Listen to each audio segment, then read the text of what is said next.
കുത്തുവാക്ക് പറയല്ല രക്ഷിതാക്കളോട്, കൂറും കൃപാ സഹായങ്ങൾ ചെയ്തു കൊടുത്തിട്. ഇന്നലെ കോഴിക്കോട് പുതുപ്പാടിയിൽ നിന്നും പുറത്തുവന്ന അതിദാരുണമായ സംഭവം. ബ്രെയിൻ ട്യൂമർ ബാധിച്ച് കിടപ്പിലായ ഉമ്മയെ സ്വന്തം മകൻ വെട്ടിക്കൊലപ്പെടുത്തി എന്നുള്ള വാർത്ത. ബ്രെയിൻ ട്യൂമർ തന്നെ കാർന്ന് തിന്നപ്പോഴും അതല്ലായിരുന്നു ഈ ഉമ്മയുടെ വലിയ വിഷമം. തനിക്ക് താങ്ങും തണലുമായി നിൽക്കേണ്ട ആകനെയുള്ള ഒരു പൊന്നുമോൻ മയക്കുമരുന്നിന് അടിമയായി പോയി എന്നുള്ള വിഷമമായിരുന്നു ബ്രെയിൻ ട്യൂമർ എന്ന മാരകമായ രോഗത്തെക്കാളും ഈ ഉമ്മയെ തളർത്തിയത്. മാരകമായ ലഹരി വസ്തുവിന് അടിമയായ ആഷിഖ് എന്ന് പറയുന്ന 25 വയസ്സുകാരനെ മാസങ്ങളായി ബാംഗ്ലൂരിലുള്ള ഡി അഡിക്ഷൻ സെൻ്ററിൽ പ്രവേശിപ്പിച്ചതായിരുന്നു.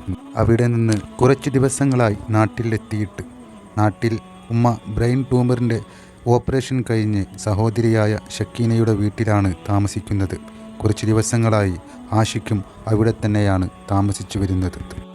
മയക്കുമരുന്ന് ഉപയോഗിക്കുന്ന ആഷിഖ് ഇതിനു മുമ്പും വീട്ടിൽ ചില പ്രശ്നങ്ങളൊക്കെ ഉണ്ടാക്കിയിട്ടുണ്ടെന്നാണ് പരിസരവാസികൾ പറഞ്ഞത്. ഇന്നലെ സുബൈദയുടെ സഹോദരിയായ ഷക്കീന രാവിലെ പുറത്തേക്ക് പോകുമ്പോൾ ആഷിഖും ഉമ്മയും കിടന്നുറങ്ങുകയാണെന്നും അവർക്കുള്ള ഭക്ഷണങ്ങളെല്ലാം ഒരുക്കി വെച്ച് ഷക്കീന യാത്ര പോകുകയും ചെയ്തു.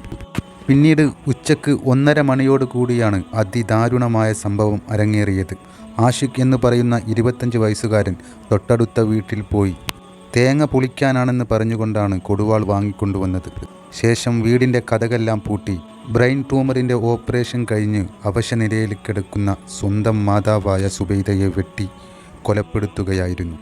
നിലവിളി ശബ്ദം കേട്ട് ഓടിക്കൂടിയ പ്രദേശവാസികൾ വാതിലിന് മുട്ടിയപ്പോൾ ജനവാതിൽ തുറന്നുകൊണ്ട് രക്തം പുരണ്ട കൈകൾ കാണിച്ചുകൊണ്ട് ആഷിഖ് ഞാൻ ഉമ്മയെ വെട്ടി എന്ന് ഒരു കൂസലുമില്ലാതെ പറഞ്ഞു എന്നാണ് പ്രദേശവാസികൾ പറയുന്നത്.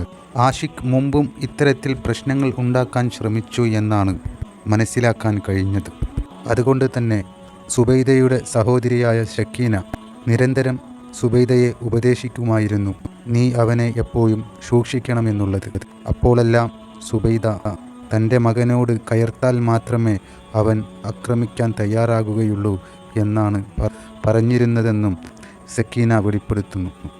ആകനെയുള്ള ഒരു മകൻ, ജീവിതത്തിലെന്നും താങ്ങായും തണലായും നിൽക്കേണ്ടവൻ, പ്രസവിച്ച് പാലൂട്ടിയ സ്വന്തം മാതാവിനെ തന്നെ കൊല്ലാനുള്ള അവസ്ഥയിലേക്ക് ഈ ചെറുപ്പക്കാരൻ മാറിപ്പോയത് മാരകമായ ലഹരി വസ്തുവിൻ്റെ ഉപയോഗത്തിനാലാണ്. സംഭവിച്ചതെന്താണെന്ന് സുബൈദ എന്ന ഉമ്മയുടെ സഹോദരിയായ ഷക്കീന പറയുന്നു. ഓന് +2 പഠിച്ച് പിന്നെ അവനെ ഡിഗ്രിക്ക് അവിടെ ഒരു ഓട്ടോമൊബൈലിൻ്റെ അവിടെ ഞങ്ങൾ ചേർത്തിയ സമയത്ത് 1.5 ലക്ഷം രൂപ കൊടുത്ത് JDTയിൽ ആക്കിയ സമയത്ത് ഓന് ഇതേപോലെയുള്ള മയക്കുമരുന്നിന് അഡിക്റ്റായി. പിന്നെ ഞങ്ങളത് അറിഞ്ഞ ഓൻ അതിൽ നിന്ന് പിന്മാറ്റാൻ വേണ്ടിയിട്ട് ഒരുപാട് ട്രീറ്റ്മെൻറ്റ് ഞങ്ങൾ ഓന് ചെയ്ത്. ഓനൊരു പ്രശ്നമില്ലാതെ ഇന്നലെ ഓൻ ഫുഡൊക്കെ കഴിച്ചല്ലേ, ഓനൊരു പ്രശ്നവും കാണിച്ചിട്ടില്ല. ഓന് അസ്വാഭാവികമായിട്ടുള്ള ഒരു പ്രവൃത്തിയും ഞങ്ങളെ വീട്ടിൽ ഇന്നലെ ഒന്നും കാണിച്ചിട്ടില്ല. ഓൻ 4 ദിവസം ഔട്ടിങ്ങിലായിട്ട് ഇന്നലെ വന്നതാണ്. നല്ല ചേർക്ക് അകത്തേക്ക് കയറിപ്പോയി ഡ്രസ്സെല്ലാം മാറി ബാത്റൂമിൽ പോയി വേഗം കുളിച്ച് ഞാൻ ഇവളോട് പറഞ്ഞ് നമ്മൾ രണ്ടാളും വേഗം തിന്ന് ഇവിടുന്ന് മേശെല്ലാം കറക്റ്റ് ചെയ്തിട്ട് നമ്മൾ ഓന് പിന്മാറി കൊടുക്കുന്നിട്ട് ഓൻ നല്ലോണം കഴിച്ചോട്ടെ, ഓൻ കുറച്ച് സൈഡിൽ ഇവിടെ നിന്നിട്ടില്ലാണ്ട്. അപ്പോൾ ആയിക്കോട്ടെ പറഞ്ഞു. അപ്പം ഞാൻ എല്ലാം ഫുള്ള് കറിയെല്ലാം പിന്നെ ഫുള്ള് പാത്രമെല്ലാം നിറച്ച് ഓന് ഞങ്ങളെ വീട്ടിൽ നിൽക്കുകയത് കൊണ്ട് ഓന് വിഷമമൊന്നും ഉണ്ടാകുന്ന ഓക്ക് ഇഷ്ടമല്ല. ഓള് എപ്പോഴും എന്നെ അപായപ്പെടുത്തിട്ടോ ഓനെന്ന് ഞാൻ അവളോട് എപ്പോഴും പറയല, ഓനെ ഇനി ഏറ്റുമുട്ടുകയും ചെയ്യരുതെന്ന്. അപ്പോൾ എന്നോട് പറഞ്ഞില്ല, ഞാൻ ഓനായിട്ട് കൊളത്താൻ പോയാലേ ഓനോട് ഏറ്റുമുട്ടുമെന്ന് പറഞ്ഞപ്പോൾ പിന്നെ എനിക്ക് വിശ്വാസമായി, എനക്കൊണ്ടെങ്കിൽ ഓനെ ഏറ്റുമുട്ടരുത് ഞാൻ പറഞ്ഞതാണ്.